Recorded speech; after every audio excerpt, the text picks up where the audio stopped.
Good morning students. अब सामने गीत का जो अंश है गीत, उसके आगे के पद्यांशों की व्याख्या समझिए। बाल यज्ञ क्या तुझे है मोम के बंधन सजीले, पंथ की बाधा बनेंगे तितलियों के पर रंगीले। कवियत्री अपने प्राण रूपी जो साधक है, पथिक है, उसे संबोधित करते हुए कहती हैं कि हे जीवन रूपी यात्री, क्या संसार के मोम की भांति ही क्षण भंगुर किंतु सजीले अर्थात आकर्षक ये सांसारिक मोह माया के बंधन क्या तुम्हारे पैरों को अपनी बेड़ी में बांध लेंगे? पंथ की बाधा बनेंगे तितलियों के पर रंगीले। क्या संसार का वैभव ऐश्वर्य जो तितलियों के रंगीन परों की ही भांति आकर्षक है, मन को मुक्त करने वाला है, क्या वो तुम्हारे साधना पथ की बाधा बन जाएगा? अर्थात क्या तुम संसार की रंगीनियों से आकर्षित होकर अपने साधना पथ से विचलित हो जाओगे? विश्व का क्रंदन भुला देगी मधु की मधुर गुनगुन। क्या जिस सांसारिक दुख रूपी आर्त स्वर या क्रंदन के कारण तुमने साधना करने का दृढ़ निश्चय किया था, क्या उस आर्त स्वर को भंवरों की मधुर गुनगुनाहट अर्थात संसार के राग को सुनकर क्या तुम उसे भुला दोगे? क्या डुबो देंगे तुम्हें यह फूल के दल ओस के? क्या फूलों के पंखुड़ियों पर ठिठकी हुई ओस की बूंदें जो कि क्षणभंगुर हैं, सूर्य के निकलते ही भाप बनकर उसी में लीन हो जाती हैं? क्या संसार का जो सुंदरता है, जो फूलों की तरह अपने आप तुम्हें अपनी ओर आकर्षित करने वाली है, तो क्या तुम संसार के रास रंग में स्वयं को पूरी तरह से डुबो दोगे? तू ना अपनी चाह को अपने लिए कारा बना। हे पथिक, हे साधक, तू कभी भी अपनी परछाई को अर्थात अपने सगे नाते रिश्ते को, अपनी आस औलाद को कभी भी अपने लिए कारागृह ना बनने देना। जाग तुझको दूर जाना।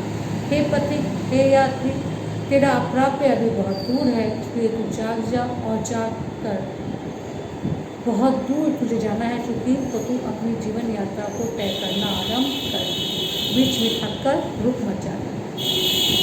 वज्र का वो एक छोटे अश्रुकर्णी धो गलाया। कवियत्री ये कहती हैं प्राणों रूपी साधक से कि तुम्हारा हृदय तो वज्र की भांति ही कठोर था। क्या दुख के एक अश्रुकण में वो वज्र रूपी हृदय गल जाएगा? तुम संसार की पीड़ा से उत्पन्न अश्रुओं में गल जाओगे, अपने निश्चय से विचलित हो जाओगे। दे किसे जीवन सुधा दो घूंट मदिरा मांगता है। तुमने अपने जीवन रूपी अमृत को किसको दे दिया और बदले में आलस्य और प्रमाद रूपी मदिरा के दो घूंटों को मांग लाया। कहने का तात्पर्य है कि जिस जीवन लक्ष्य को लेकर तुम इस साधना पथ पर अग्रसर हुए थे, वो तुमने किसको दे दिया और बदले में लिया भी तो क्या? आलस्य और थकान। सो गई आंधी मलय की बात का उपादान ले क्या? तुम्हारे हृदय में सांसारिक दुखों के कारण जो विचारों की आंधियाँ उत्पन्न हुई थी, क्या वो मलय पर्वत की सुगंधित वार अर्थात जो चंदन की सुगंध से युक्त जो मलय पर्वत को छूकर आने वाली सुगंधित वायु है, क्या उस सुगंधित वायु का सहारा लेकर तुम्हारे हृदय में उमड़ने वाली विचारों की आंधियाँ सो गई हैं? अर्थात तुमने अपने विचारों से मुख मोड़ लिया है और अपने लक्ष्य को विचलित कर दिया है। विश्व का अभिशाप क्या चिन्हित बनकर पास आया? इस संसार का अभिशाप क्या तुम्हारे मौत का भय बनकर तुम्हारे पास उपस्थित हुआ है? तुम्हें तो अपने परमात्मा तक पहुंचना है, फिर तुम्हें मृत्यु का कैसा भय? अमरता चाहता कि मृत्यु को उर्मी बसाना। इसी बात को इंगित करके कवियत्री प्राणों रूपी साधक से कहती है कि तुम तो अमर हो, फिर क्यों मृत्यु के इस अनजाने भय को अपने हृदय में स्थान देना चाहते हो? जाओ, उसको दूर जाना। हे पथिक, हे यात्री, जाओ जाओ। क्योंकि तुम्हें अभी इस जीवन यात्रा में बहुत दूर तक जाना है। कहना ठंडी सांस में अब भूल गए जलती कहानी, आग हो उर्मी तभी ब्रह्म में सजेगा आज का। इस जीवन रूपी यात्रा में चलते हुए तुम्हें कदम कदम पर जो समस्याएं मिली हैं, जो दुख मिले हैं, उन दुखों की चलती हुई गाथा को अब तुम भूल जाओ। गहरी गहरी सांसें भरते हुए बार बार उन कहानियों को मत दोहराओ, क्योंकि जब आग हो उर्मी तभी ब्रह्म में सजेगा आज का। क्योंकि जब हृदय में दुख की अग्नि प्रज्वलित होती है, तभी नेत्रों का आभूषण जो अश्रु है वो नेत्रों में सजता है, अर्थात हृदय नेत्र जो है वो द्रवित होते। हार भी तेरी बनेगी माननी जय के पता। कवियत्री ये कहती है कि इस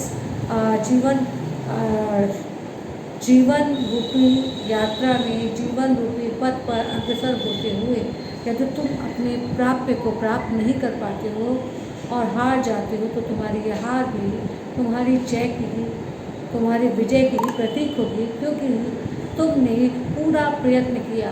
हार और जीत तो विधि का विधान है। अगर जीवन पथ पर निरंतर अग्रसर रहकर, साधना पथ पर निरंतर अग्रसर रहने के पश्चात भी अगर तुम्हें अपने परम लक्ष्य की प्राप्ति नहीं होती है, तो भी तुम्हारी ये जो हार है वो तुम्हारी जीत की ही परिचायक हो।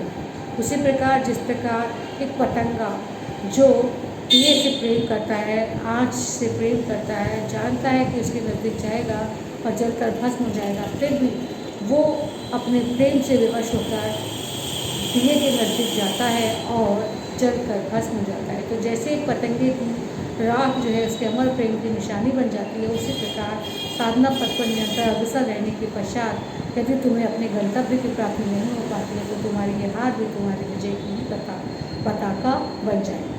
है तुझे अंगार शैया पर मृदु कर अच्छा। हे साधक, हे पथिक, तुझे अपने जीवन रूपी दुख से युक्त अंगार शैया पर सुख रूपी कोमल कलियों को बिछाना है, अर्थात अपने जीवन के एक एक दुख को चुन चुन कर उसके स्थान पर सुख रूपी कोमल कलियों को बिछाना है। हे पथिक, हे यात्री, घबरा मत, क्योंकि तुझे अभी बहुत दूर जाना है।